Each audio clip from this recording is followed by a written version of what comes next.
Welcome back to EDH on a Budget. I'm your host, Iceman, and today we're going to be going over part 3 of our series Budget Reserved List cards. By budget, I mean $2 and less on TCG Player. First up, we have Phyrexian Tribute. It is a sorcery for 2 and black that costs about $1.70. And it says sacrifice 2 creatures, destroy target artifact. This is one of black's few ways of destroying artifacts, and sacrificing creatures is typically a great thing for black to do, especially with recursion, extra ETPs, and what have you. So this is a nice card to add to your decks. Next up we have, I'm not exactly sure how to pronounce it, but I'm going with Quirion Druid for 2 and a green. This is a creature card for 1/2 stats. It costs about $1.90. It says pay a green, tap, target land becomes a 2/2 green creature permanently. That land still counts as a land.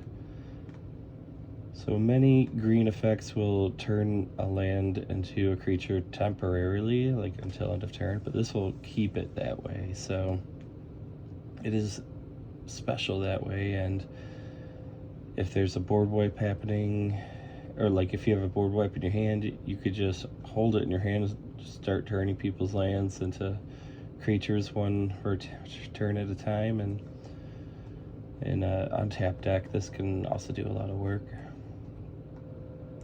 Next up, we have the Lonite Monk. It's a cleric for 2 green. It costs about 87 cents. It says tap, sacrifice a green creature to turn target land into a basic forest. Mark, change land with a counter. So I'm sure the Oracle text has made this a little bit easier to read, but bottom line is it kind of nerfs the land you're targeting. So if somebody has a really powerful Gaea's Cradle, Glacial Chasm, or what have you, then this will, at the cost of tapping this creature and sacrificing a green creature, you just turn it into a forest. This is also great for decks that care about Forest Walk, giving your creatures basically unblockable. Because one of the problems with those cards that say Forest Walk is, well, not everybody plays green or has forest, so it's a good idea to add cards that force them to have a forest. Next up, we have 3 Wishes for 1 blue. It's an instant that costs about $1.70. And it says, take the top 3 cards of your library, look at them, and set them aside face down. You may play those cards as though they were in your hand. At the beginning of your next end step, bury, which means put in your graveyard, any of those cards not played. So typically, you're going to want to play... 3 Wishes is an instant, but typically to get max value, you're going to want to play this on your turn.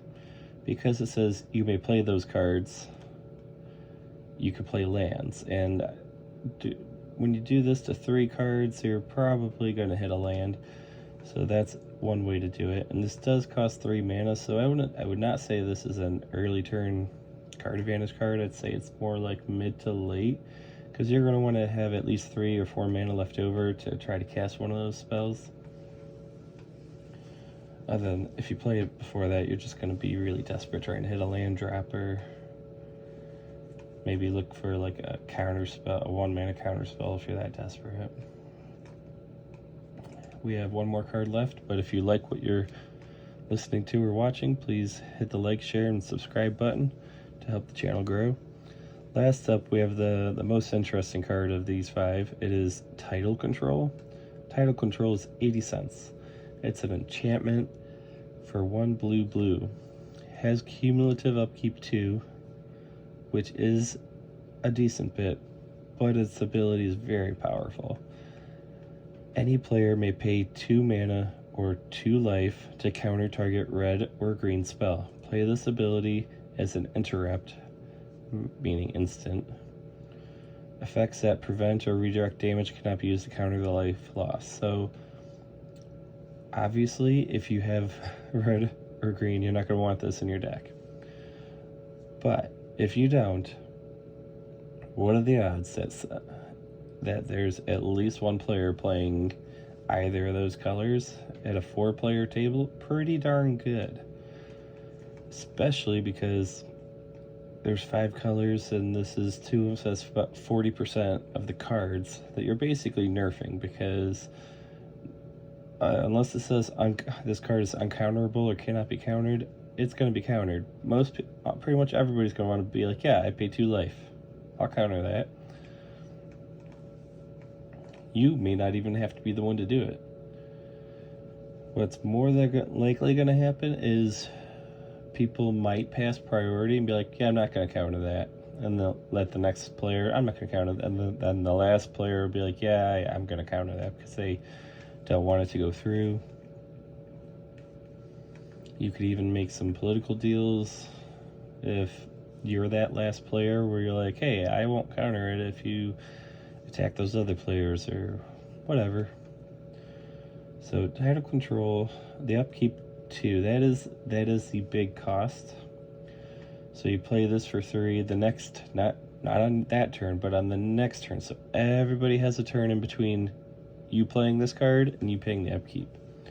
On your upkeep, then you got to pay 2, and then on your following upkeep, you pay another 2 or 4, and then 6. So it's gonna add up, and it's not gonna last forever, but it's definitely gonna be able to shut down decks for a turn or 2. And if you are in a blink deck, that will reset those upkeep counters, so you don't have to pay too much. There's also cards that remove counters. That's certainly a possibility. I know Saga decks like to add and remove counters, so they might add some cards to do that. That could possibly work with this too. And I hope you liked what you watch. Have a good day. You rock.